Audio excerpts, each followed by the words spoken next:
So, yan na ang ating cake with sesame seeds. Ayan. Hello guys, today's video is gagawa tayo ng banana. Ay, hindi. Banana cake. Lagi na lang akong banana cake. Cake na ano lang. Simple cake lang. Meron tayong 4 na itlog. Wait, pakita ko sa inyo. Papakita ko sa inyo ang mga sangkap. Meron tayong 4 na itlog. Baking powder. Ano ba yan? Asukal, oil, at saka gatas lang. No? At yan ang ating kape, syempre. At syempre, ang ating pinaka-main na ingredients ay yung ating harina, of course. Yala, let's start. So, unang-una lang natin gagawin ay batihin muna natin ang itlog. Ayan. Pero be careful tayo sa itlog kasi makasira. Ayan. Madami yung lahat ba?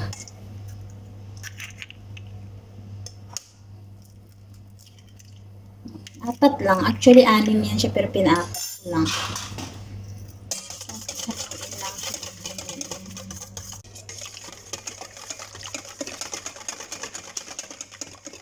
Haluin lang siya ng haluin hanggang sa maghalo yung yelo at saka yung tubig na siya.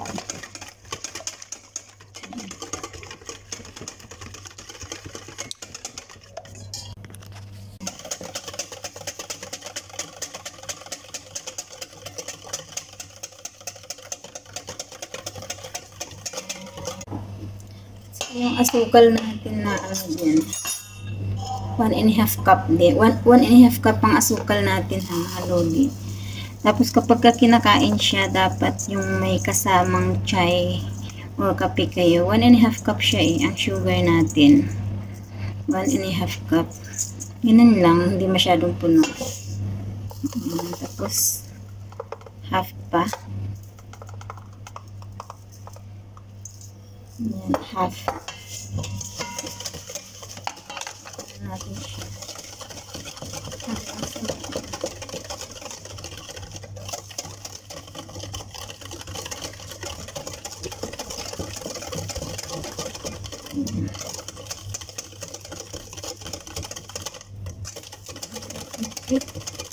Mahirap siya ito.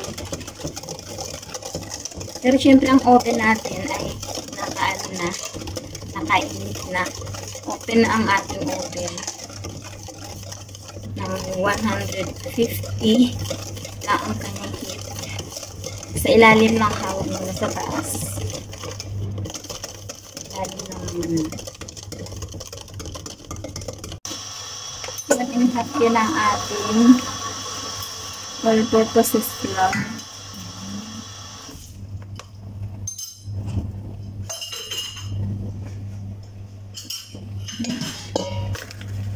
One and a half din, tulad sa asukal.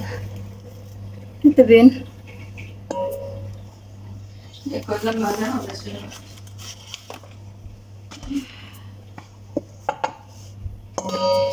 And then, parang wala na tayong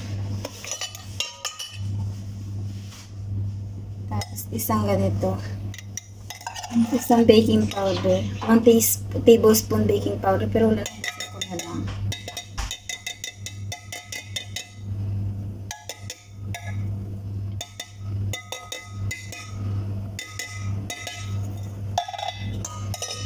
Ayan. And then, ang ating halip, ayan, andito pa rin yung nila, yung sabi ko na parang salaan ng utot nila. Ayan pa rin, yung payong-payong nila. Ayan. Tapos, 2 kutsara naman dito. Full siya.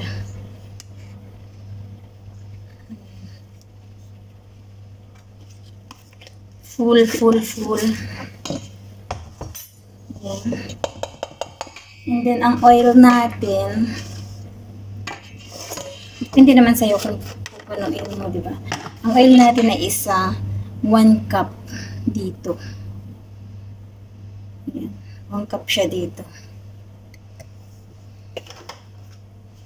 Tapos, haluin muna natin sila. Haluin muna natin sila. Ng ganito. Ganyan lang haluin. Pinag-isa lang yung harina, tapos baking powder, tapos milk powder dito. Okay? So, andito na tayo sa eggs natin. Dito yung kanina yung eggs natin, di ba? Pakita ko sa inyo. So, yan yung kanina, yung ating yan. Hirap mag-video na ikaw lang nag-iisa. Tapos, ito yung ating hinalong harina. 1 cup harina. Tapos, baking powder. Then, 2 tablespoons of milk powder. Yan. Nilagay na natin siya dyan. Tapos, andito yung ating sugar kanina. Na 1.5 sugar din. At itlog na 4 pieces. Yan. Ihalo muna natin siya ng maigi.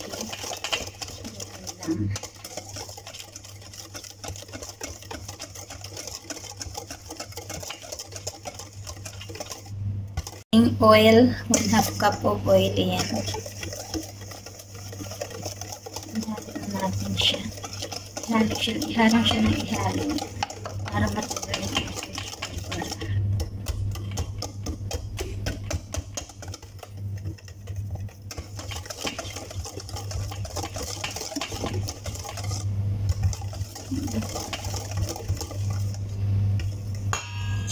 And then after that, meron tayong salaan.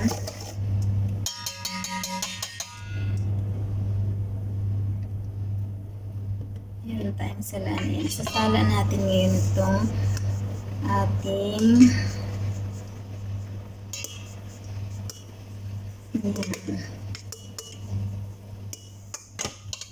haluin natin. Half lang muna. Then haluin muna natin. Ayan. Huwag muna lahat ha. Huwag muna lahatin ng harina. Kasi mag-ano siya. Magbilog-bilog kung sa Ilonggo. Huwag muna lahatin.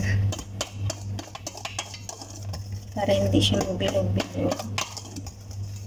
Ayan. Then pagka nahalo ng lahat, pakita ko sa inyo. So, lagay nyo. Yan, lalagyan na naman natin yung kalahati. Kailangan natin siyang strainer.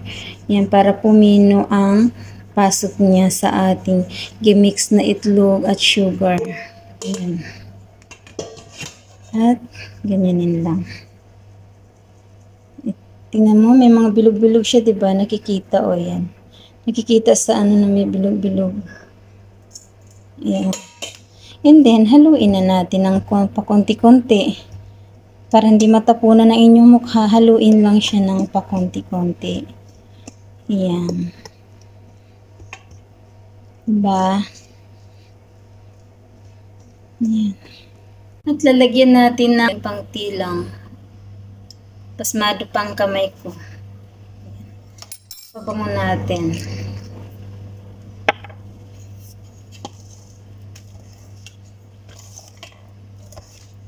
Okay.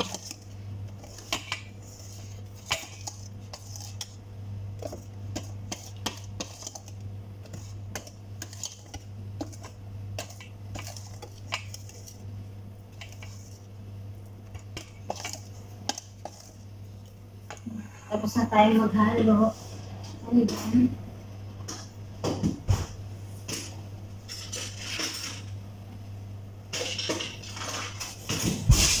Tapos na tayo maghalo, diba?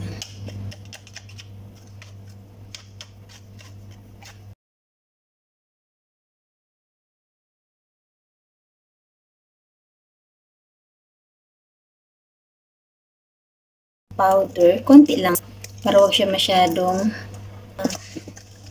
sticky. Ayan.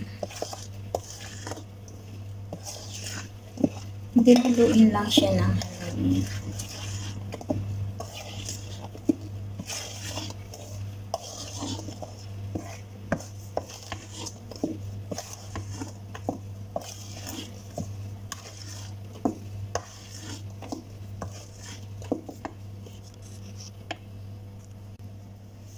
Tapos, sa ating Pyrex naman, Pyrex, aragin mo talaga yun. Sa ating Pyrex, no, silalagay natin siya sa Pyrex. Ayan.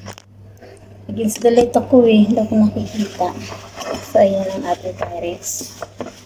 So, gaganyanan lang natin.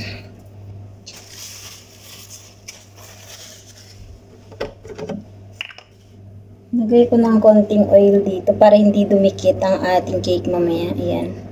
Konti lang. I-spread out natin siya dito.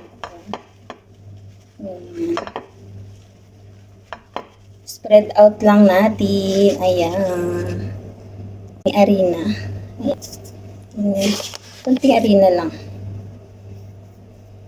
Tapos, i-ano sila sa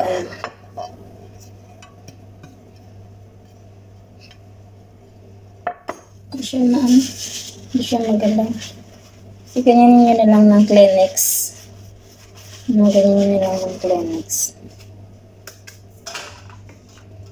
Ito na yung ating cake kanina.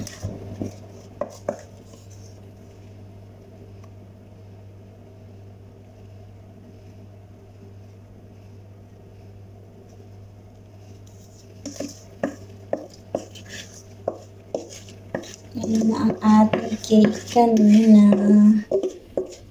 Ayan, it's like yummy na.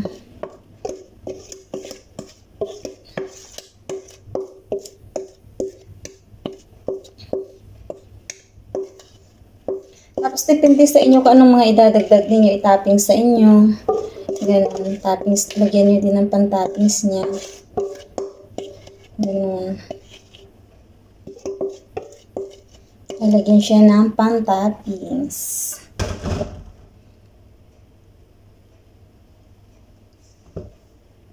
Napiling pan-toppings, ano yung pan-toppings ninyo? Pasas, no? Kung pasas, kung meron kayo, yung mga mani-mani, no? Ilagay sa taas. Or, ang sa akin, ay ito lang man ang meron dito, ay sesame seeds. So, it's up to you kung nilalagay mong toppings. Lalagyan natin. Sa taas. Nalagyan natin ng sesame seeds.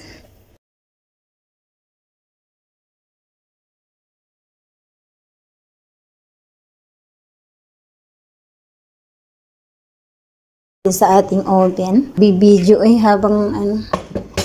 Pero actually kanina ko pa pinaandar yan. Kanina pa yan siya open. Ano lang natin siya ng 48 minutes. Pero i-check ninyo. Na-check ninyo. Baka di parehas ang oven. Di parehas ang oven. So, hayaan lang muna siya dyan ng mga 28 minutes or down pa kaysa sa 28 minutes. Yan. So, yan lang. Number 3. So, ayan na ang ating cake. Luto na. Grabe kainit ang oven dito. Nag-iba kasi kami ng bahay. Grabe kainit. So, nasa 25 lang pala siya. 25 minutes. Ayan. 25 minutes. Hindi siya 48 minutes. Kundi 25 minutes. So, nangitim ang sa ilalim. Pero hindi naman siya actually sunog. Brown lang siya. Dark brown. Ayan.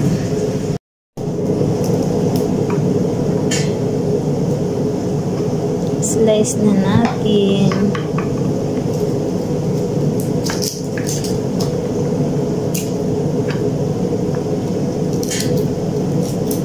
Grabe, maka-brown ang ano ang oven.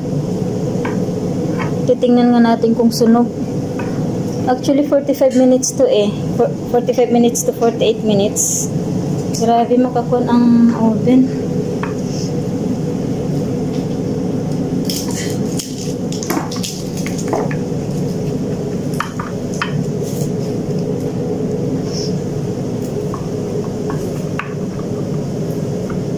Tingnan natin. Uy, parang sunog talaga siya, oh. Pero hindi naman, hindi siya sunog. Okay lang. Pero ang lambot. Sobrang lambot. Parang sunog siya. Hindi ko kabisado ang oven dito. Hindi pa rin. So, yan na ang ating cake with sesame seeds. Ayan.